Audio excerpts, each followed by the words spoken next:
Hello, welcome back to my channel, and today I'm going to present another very interesting and inspirational story.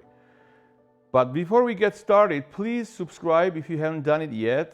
There is this little red button right there to make sure that you get all those interesting and upcoming stories and interviews that I'm going to produce and present to you very soon. In the last video, I told you this interesting and very inspirational story about this old Georgian polyphonic song that ended up on a Voyager record. If you haven't seen that video, I'd suggest to see it before you see this one because it kind of continues the story. So as I mentioned in a previous video, when NASA decided to send two probes, Voyager 1 and Voyager 2, to space, together with Carl Sagan, they decided to send along a so-called golden record that included, images of the Earth and sounds, and also 27 musical examples from all over the world.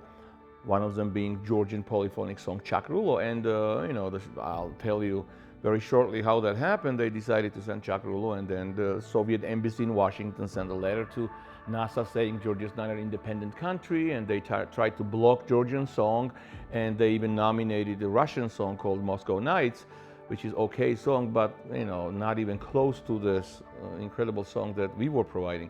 The best part is Georgians had no idea what was going on. Georgians had no idea that their song somewhere in the United States was pressured by the Moscow and the Soviet regime, but it won. It won against the Soviet Union and ended up in space.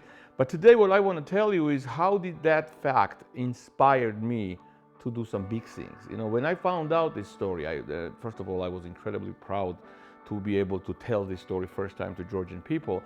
And then I started lecturing children. I went around the country, I told stories, I told children about this, and they got inspired, and it was a powerful inspiration for them. And then I did a film about it called The Song, where I actually had the privilege and honor to meet everyone who was involved in creating Voyagers and creating the golden record and sending them to space.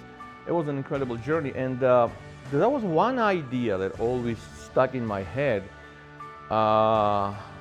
Since Voyager and Chakrulo became the biggest part of my life, I wanted to unite those two in some kind of art piece. I didn't have any clear idea what I wanted to do, but something to unite those two. And then once, about 2.5 years ago, maybe 3 years ago, I shared my idea to a legendary Georgian artist, very famous artist, Muraz Murvanidze. He was a stage designer, and he worked in such places like Metropolitan Opera, Grand Opera, in Paris, Teatro alla Scala, Covent Garden, you name it, everywhere. And then we were sitting, he's my friend, and I'm very proud to say that. And one day I shared my idea, and he said, listen, we need to make a statue to that. And in 2 weeks, literally 2 weeks, he came up here at Bioli, where I'm talking to you from all the time, and presented his idea. He actually presented the mock-up, a small mock-up of the statue, to me and to Tamas Mchetlidze, the person who created this paradise. He actually started the wellness industry here in Georgia. And I'll tell you more about him and his great ideas later. But and we loved it. We just loved it. Tamas said, we need to make this statue, and then we need to put it here at Bioli.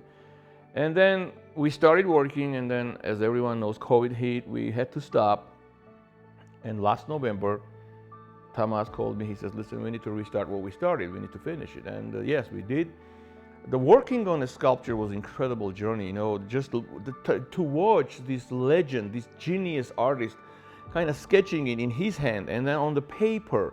And then, we took those sketches to this factory where these great engineers and, painters, great people, painstakingly, really hard work. They did a really hard work to put this together. And today, we have this statue right here at Bioli, and 2 months prior to the opening, or 3 months maybe, we were sitting with Tamas, and Tamas said, so when should we have an opening date? It should be some kind of special date. And I said, May 10th. May 10th is the birthday of Mr. Muraz Murvanidze. He turned 83 that day. And I don't think there's going to be better gift to give him to have his statue open on his birthday. And that's what we did. And you see right now this beautiful opening ceremony that we had here. It was attended by some people from the government. It was also attended by the ambassador of the United States, Her Excellency Kelly Degnan, and also the ambassador of European Union, His Excellency Karl Hartzell. And yeah, it was beautiful ceremony. It was very inspirational. I had it broadcast live on YouTube for my friends at JPL and NASA to see what was happening 12 time zones away, how we were dedicating the statue to what they've done 45 years ago. And so this statue is another reminder. Every day when I come up here and look at this statue, it tells me that at the end of the day, there is nothing more powerful than the arts and the science. And this is what we need to base our future world. And believe me, then the world is going to be a better place. Thank you very much. Please subscribe to my channel, and I'll see you next time.